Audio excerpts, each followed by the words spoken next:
Jujur ini video sedih banget sih. Kalian tahu kan, UMR di Indonesia itu salah satu paling rendah se-Asia. Tapi gue yakin kalian sendiri pasti kaget. Udah rendah, lebih dari setengah pekerja di Indonesia itu digaji di bawah UMP provinsi mereka sendiri.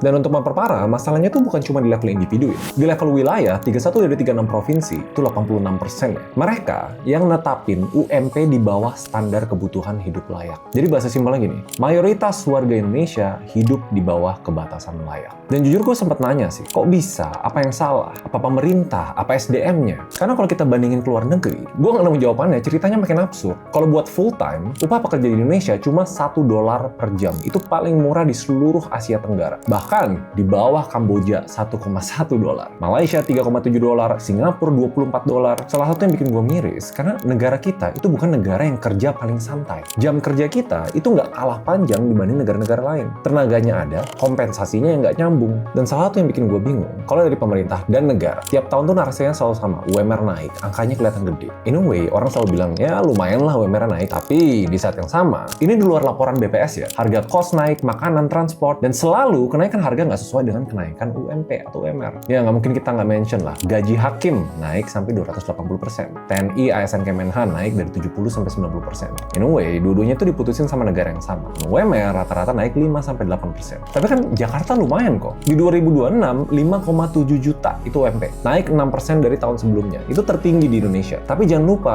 income atau gaji itu relatif. Kalau menurut Numbeo, biaya hidup di Jakarta, ya ini masih sendiri ya jomblo ya, sekitar 8 jutaan sebulan. Itu belum termasuk sewa. Nanti ada yang bilang, ya bisa dihematin lagi bang, itu orangnya boros. Ya sebenarnya banyak, tapi hidup layak itu beda sama hidup aja. Nggak usah jauh-jauh di Jawa Barat, pabrik, manufaktur, kawasan industri, itu UMP-nya paling rendah loh secara nasional, 2,3 juta. Cuma ini pertanyaan yang menurut gua nggak sesimpel itu. Dan gue lumayan kaget. Kalau kalian atau teman kalian ngerasain hal yang sama, kalian coba kirim video ini deh. Mungkin ada titik terang. Tapi salah satu solusi yang paling konkret, itu kalau kalian subscribe. Anjir, udah lama banget gue nggak ngelakuin itu. Ingetin dong lain kali, kalau misalnya gue ada video yang gue lupa kayak gitu, komen aja di bawah. Padahal yang tadi kita cuma bahas pengeluaran loh, belum lagi aset beli rumah. Datanya udah banyak nunjukin lah, nggak perlu gue mention. Bahasa simpelnya, beli aset makin jauh, kerja keras doang nggak mungkin bisa ngejar harga aset, rumah, dan teman-temannya. Tapi gue pernah dikritik, ya jangan cuma lihat Indo doang lah, lihat global, lihat negara tetangga kita. Ada negara yang sering kita anggap di bawah kita sebenarnya, tapi kita kalah.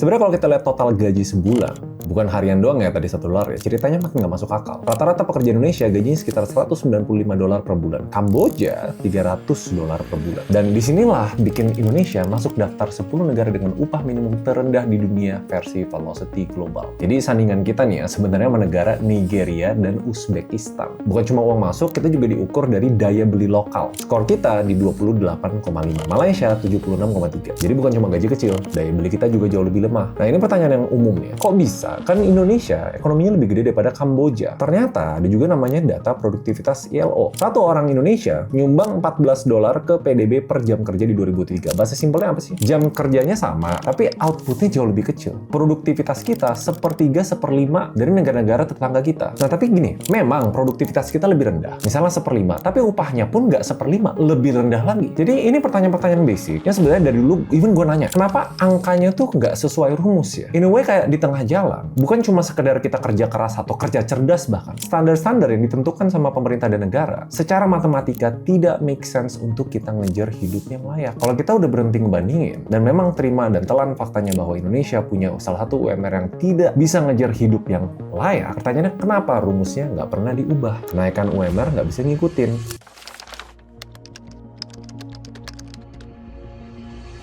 Gue mau jelasin secara teknis dulu ya, tapi ini penting buat kalian pahamin. Karena UMP 2026 itu pakai formula ini. Inflasi ditambah pertumbuhan ekonomi dikali alfa. Dan alfanya itu di angka 0,5 sampai 0,9. Ada tuh diatur lewat PP nomor 49 tahun 2025. Buat yang nggak ngerti, nih penjelasannya gue taruh di sini. Gue juga nggak ngerti. Nah, tapi problemnya, sebenarnya secara logika make sense. Tapi problem paling gedenya, rumus ini yang dipakai sama negara, itu nggak didesain untuk nanya berapa supaya pekerja bisa hidup yang layak. Ada aspek itunya tuh yang nggak diukur. Rumus yang nanya naik berapa biar pekerja nggak terlalu ketinggalan, naik berapa yang pengusaha nggak terlalu keberatan, dan naik berapa yang ekonomi nggak terlalu goyang. Dan akhirnya rumus itu, hasilnya tadi gue bilang, dari 36 provinsi yang udah netapin UMP 2026, sebenarnya cuma 5 yang UMP-nya nutup standar kehidupan layak. Gue ulangin ya, Jakarta sendiri yang UMP paling tinggi di Indonesia tetap nggak lolos standar ini. Karena yang lebih concern itu bukan cuma soal angka yang nggak nyampe, karena World Bank nih ya, Bank Dunia, dia catat dari 2018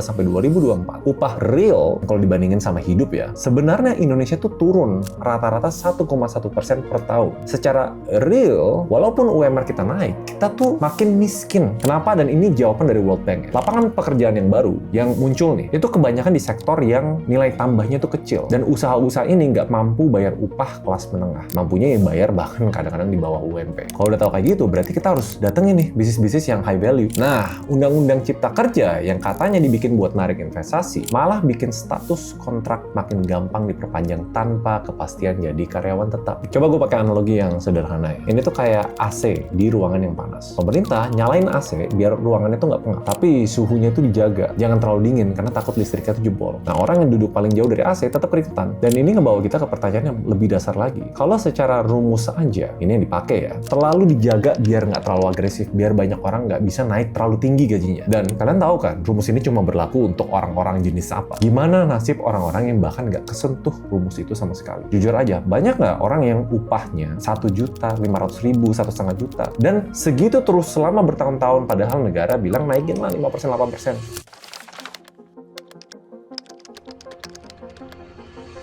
Nah, ini yang kalian harus paham ya. Setiap UMR naik, seandainya pun UMR naik yang sampai kita bisa hidup layak, mayoritas warga kita nggak ngerasain itu. Kenapa? Soalnya 60% warga kita bukan di sektor yang harus ngikutin standar UMR itu. Ini gue udah ngomong berkali-kali, sektor informal. Jadi kalian bukan kayak kerja kantoran atau kerja yang ada kontrak jelas gitu. Ini kerjaan-kerjaan sampingan, freelancer, dan in a way, aturan UMP atau UMR itu nggak bisa dipaksain ke pekerja informal. Karena aturannya tuh nggak mengikat. Nah, ini lebih ngebuka mata. 90% usaha di Indonesia itu UMKM. Dan banyak banget yang mikro. Mereka nggak dijagain. Walaupun orang bilang UMKM itu tulang punggung negara, itu tulang punggung yang dibangun bukan karena negara yang minta, tapi karena mereka mau nggak mau harus survive. Udah UMR UMP kecil, lapangan pekerjaannya nggak banyak yang high value. Nah, terus kita tanya lagi, ini agak sedikit investigatif ya. Ada nggak sih aturan yang ngejagain ini? Tidaknya lantainya lah. Ada. PP 36 2021 pasal 36. Nentuin upah UMKM minimal 50% dari rata-rata konsumsi masyarakat provinsi. Plus 25% di atas garis kemiskinan. Masalahnya,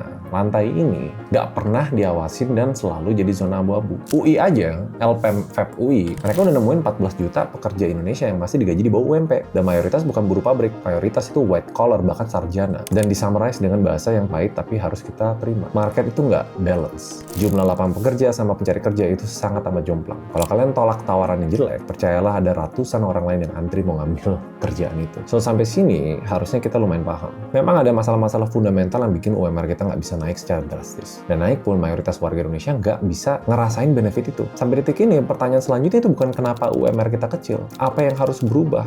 Dan siapa yang harus mulai gerak duluan? Dan habis itu, kalian harus ngapain? Makanya gue simpen di akhir video.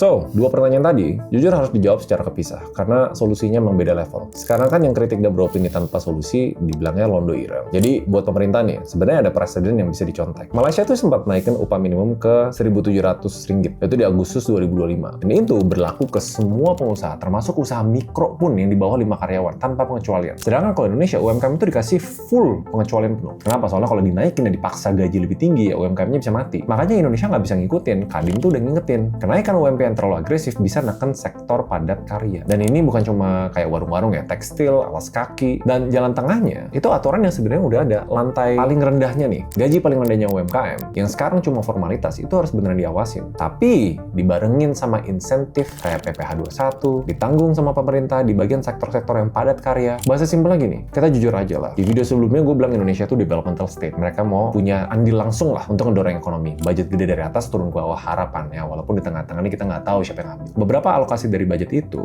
harusnya bisa dibentuk sebagai insentif kepada pengusaha atau bisnis yang memberi lapangan pekerjaan. Kalau mereka benar-benar naikin nih batas bawahnya, ada hadiah-hadiah dari pemerintah. Dan itu presiden yang lumayan unik. Di luar dari solusi yang udah berkali-kali gue sebut di video gue sebelumnya. Dan literally berkali-kali, makanya kalian pasti bosan. Untuk membuka lapangan pekerjaan memang chicken and egg. Tapi ini yang harus dikerjain 10-30 tahun ke depan. Nomor satu, pendidikan di Indonesia, apalagi vokasional, harus dinaikin. Yang harusnya mulai dari bertahun-tahun yang lalu. SDM-nya bisa layak lah. Kedua, bikin aturan-aturan yang asing itu nggak takut buat taruh duit di Indonesia. Buka pabrik, buka bisnis. Dan pertanyaannya, hampir semua yang dilakuin sama Konoha belakangan ini, itu lawan arah dari dua hal itu. SDM-nya belum meningkat, asingnya dibikin takut untuk taruh duit di Indonesia. Belum lagi sekarang ya koleksi pajak kan lagi agresif. Ibarat pengusaha-pengusaha yang harusnya memberi lapangan pekerjaan, tidak merasa terinsentif untuk menaikkan gaji-gaji karyawannya. Malah mikirnya saving. Nah ini udah mau di akhir video, kalian harus ngapain? Dan ini opini pribadi gue, dan gue tahu gue akan kedengeran anti-nasionalis. Padahal saran gue ini menurut gue udah garis kanan nasionalis. Simple ya, jangan berharap sama lapangan pekerjaan Indonesia. Selain dari saran-saran umum, jagain finance, punya dana darurat, yang gue lihat rute untuk benar-benar hidup yang layak di Indonesia itu cuma ada 3. Satu, bikin usaha. Tapi gue ngerti untuk mayoritas orang bekerja dulu deh. Usaha terlalu beresiko, butuh modal. Tapi dari semua teman gue, kalau kita lihat statistik, ya sampai di hidup yang lebih layak, usaha ini tetap paling viable. Yang kedua adalah